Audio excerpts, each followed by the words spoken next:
Welcome to my blog है। अहिले चाहिँ हामी माथिनिर हनुमान डाँडामा घुम्नु जाँदैछु हो। तपाईँहरूलाई चाहिँ मैले हनुमान डाँडाको चाहिँ धेरैवटा ब्लगहरू देखाइसकेको छु है। र आज पनि फेरि हामी त्यहीँ जाँदैछु है। र अहिले के हुन्छ कसो हुन्छ तपाईँहरूलाई देखाउने गर्नेछु।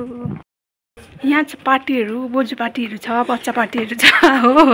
मेरो मात्रै छैन पार्टी चाहिँ।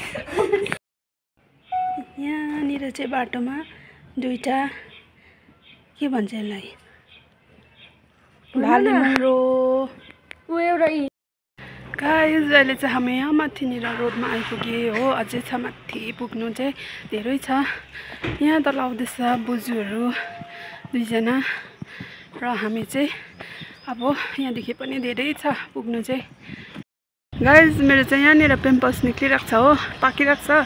अघि बिहान उठ्दाखेरि चाहिँ ओठ पनि सुन्निरहेको थियो र कस्तो दुखिरहेको छ मेरो पिम्पल्स चाहिँ।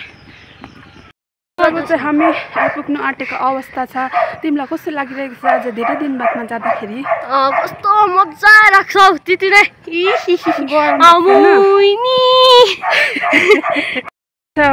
पर हनुमान डाँडा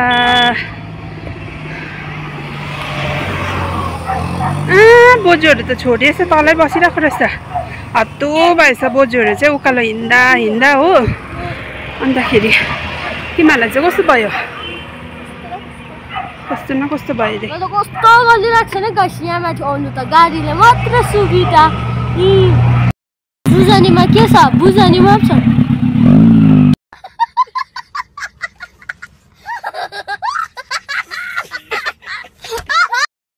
तलको दृश्य चाहिँ एकदम मधुरो देखिरहेको छ। अस्ति हामी चाहिँ यो जग्गामा गएको थियौँ घुम्नु, टावर भएको जग्गामा।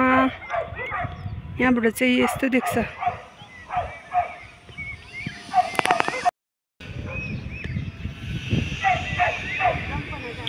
यो माथि चाहिँ नयाँ बस्ती भन्छ। माथिको जग्गालाई चाहिँ खरसाङको नयाँ बस्ती। अब चाहिँ हामी आइपुग्नै लाग्यो हो। उहीँनिर छ अब चाहिँ हनुमान डाँडा। त्यहाँ चाहिँ थुप्रो रहेछ टुरिस्टहरू हो। प्रायः जस्तो टुरिस्टहरू आउँछ नि त यहाँनिर चाहिँ घुम्नुको लागि। राम्रो जग्गा छ हो यो ठाउँ चाहिँ। र अहिले चाहिँ हामी त्यहाँनिर आइपुग्नु आँटेको छु, छेउमै आइपुगेँ चाहिँ। बल्ल बल्ल हिँडेर यहाँ आइपुगिसकेछ गलेर। गाइस यहाँनिर चाहिँ हामी हनुमान डाँडा आइसकिसकेको छु है। तपाईँहरूले पनि हनुमानको दर्शन गर्नु सक्नुहुनेछ। यहाँनिर चाहिँ यस्तो छ है जग्गा। यहाँ दुई बोजूहरू बसिरहेको छ।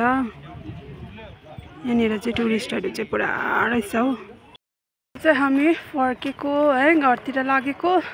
एकछिन बस्यौँ, टुरिस्टहरू चाहिँ पुरा आएको रहेछ है। एकछिन बस्यौँ, फोटोसोटो खिच्यौँ र अब हामी चाहिँ फर्केको। र बोजूहरू चाहिँ अलिक अगाडि नै छ र म चाहिँ यहाँ लास्टमा छु है।